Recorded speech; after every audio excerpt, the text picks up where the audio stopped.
ছায়াই একমাত্র জীবনের ভরসার প্রতীক। চলতি পথে যখনই একাকিত্ব বোধ হয়, পিছনের সিটটায় দেখি কেউ নেই, শুধু একা। তখন নিজের ছায়ার সাথেই গুনগুনিয়ে গান গাই, নিজের ছায়ার সাথে সুখ দুঃখের গল্প বলি।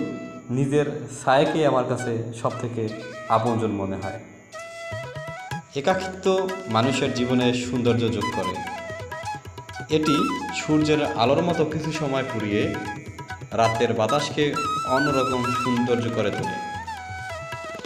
একাকিত্ব সবসময় মানুষকে পোড়ায় না, একাকিত্ব মানুষকে নতুনভাবে বাঁচতে শেখায়, নিজেকে ভালোবাসতে শেখায়। প্রিয় মানুষ একদিন ছেড়ে চলে যাবে, বেস্ট ফ্রেন্ড অন্য বেস্ট ফ্রেন্ড বানাবে, ফ্যামিলি প্রবলেম বেড়ে যাবে, ডিপ্রেসড লাগবে, একাকিত্ব ডুবে যাবে, তবুও হাল ছাড়া যাবে না, ইনশাআল্লাহ।